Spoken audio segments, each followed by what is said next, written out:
আর বলো না গো, জ্বলে পুড়ে মরে যাচ্ছে। এই ছেলেটা কি একটা উটকো ঝামেলা এনে বাড়িতে তুললো, একটা লোকজন পছন্দ করে না, ভাবতে পারো? ওই জন্য তো তোমার বাড়িতে এসে কথা বলে যাই।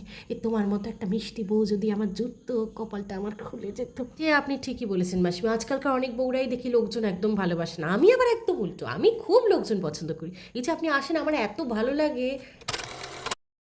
বাবু, কিছু তো একটা বলছো না তুমি, কিছু একটা লুকিয়ে যাচ্ছ। কি কি লুকাচ্ছ বলো আমায়? কি আবার লুকাবো? কিছু লুকাচ্ছি না। বাবু, মিথ্যে কথা বলো না, তোমার চোখ মুখ বলছে তুমি কিছু একটা লুকিয়ে যাচ্ছ।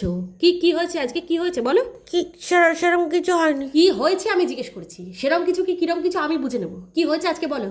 উম, আমাদের একটা বন্ধুদের গ্রুপ আছে 20 জনের। কি? 20 জন বন্ধুর গ্রুপ? স্কুলে পড়াশোনা করতে চাও না বন্ধুত্ব করতে চাও?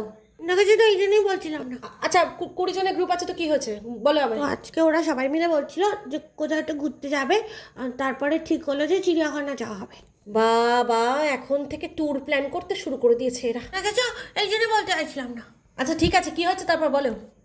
আমি বারণ করে দিয়েছি, আমি বলেছি এই বর্ষাকালে কেউ চিড়িয়াখানা যায়। বাহ, এই প্রথম একটা কাজের মতো কাজ করেছো তুমি। শুনে ওরা খুব ভেঙে পড়েছিল, বলছিল চিড়িয়াখানা না গেলে কোথায় যাবে। তাই আমি আমাদের বাড়িতে আসতে বলেছি। হ্যাঁ, কোথায় আসতে বলেছো? আমাদের বাড়িতে বলেছি আমার মা তোদের সবাইকে নিমন্ত্রণ করেছে, তোরা আমাদের বাড়িতে আসিস। আমি কখন নিমন্ত্রণ করলাম? আসলে আমি তো ছোট, আমার বেলাতে ওরা নাও আসতে পারে, তার জন্য বলেছি মা নিমন্ত্রণ করেছে। 20 জনকে তুমি আমাদের বাড়িতে আসতে কেন বলেছো?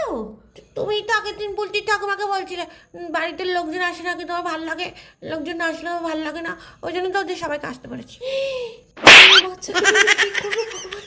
আমার তুমি